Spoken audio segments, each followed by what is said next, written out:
Hi, my name is Stephen Adderall, and I'm a satirist. Basically, I make satire for a living. People often ask me, what do you do for a living? And I tell them what I told you. I make biting commentary on current uh, geopolitical and socioeconomic issues that I feel need to be addressed. And I package them in a way that the everyday man can understand. People usually say, "Wow, I can't believe you get to do what you love for a living." Well, in this economy, of course, I've had to take a side gig. Most of my money actually comes from the side gig. Well, all of it actually, but it's all just money. All just money. Um, Not to flex or anything, but I'm actually employed by one of the most well-known restaurants in the entire world. So I got that going for me. What do I bring to the table as an artist? Well, I'm glad you asked.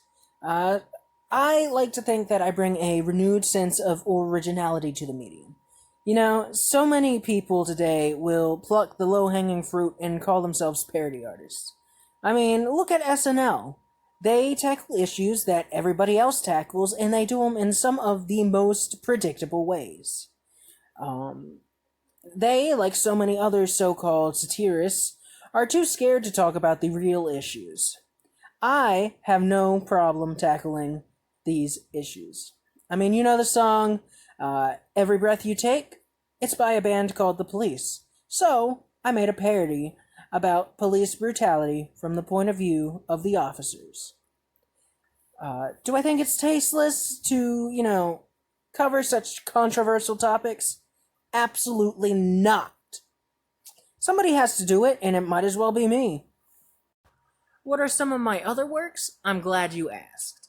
I've done a lot of satire and parody across the board, including a parody of the play Annie entitled Anything But Annie, which tackles topics such as the abuse found in orphanages, the pros and cons of other economic and political systems, such as communism, as well as the dangers of cults.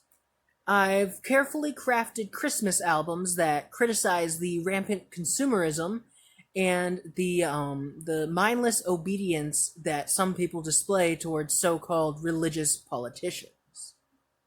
You know, One parody that was actually really well received and praised for its originality was my 2016 parody of Mr. Grinch, entitled Mr. Trump.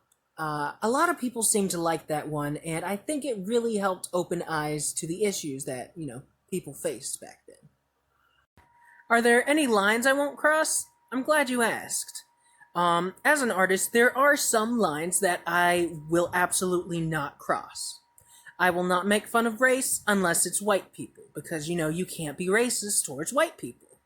I also refuse to make fun of Muslims and Jews, as well as people who practice paganism, uh, Hinduism, Buddhism, Sikhism, folk religions, and so on. In fact, the only religion I will make fun of is Christianity because they're the only religion that actively discriminates people based on sexual orientation and gender identity. In fact, white people and Christians are literally the only people in the world that deserve to actively be mocked and generalized. Um, I'd include racists, but whites and Christians are inherently racist and bigoted. I also don't do sexist jokes. There is an exception for men because we have it coming, and you can't be sexist towards a man. So here's my workstation. When I'm not forced by society to work my second job, I'm here in my car working on my true passion. My car is a bit of a mess, but you know what they say. An artist's space is like their mind, cluttered. I use my phone as a hotspot in order to keep up with current events. I do browse Reddit because I find it to be a fair, unbiased source of news. Sometimes I do browse r/memes, but that's mostly to remember what I should avoid. Some people try to defend memes as satire. They like to claim that memes are a form of art, constantly being transformed or subverting, your expectations. They also claim that memes are a way to deliver commentary and, spread information you otherwise wouldn't know about, much like satire. But I disagree. Memes are a child's plaything, and they are the canvas of wannabe artists who lack the talent. They're for hacks.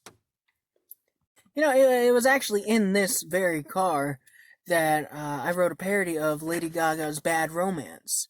That, covered the complexities of first world problems, the social expectations and constraints set upon our fellow people, as well as poking fun at the simple-minded humor we force upon our children every day.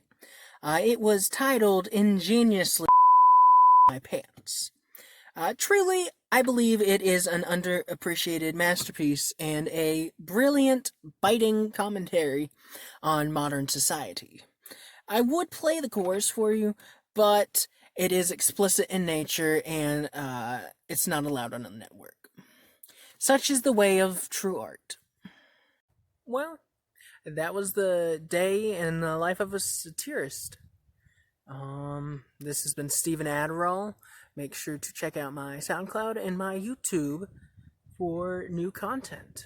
Alright, I better get inside before the landlord gets here.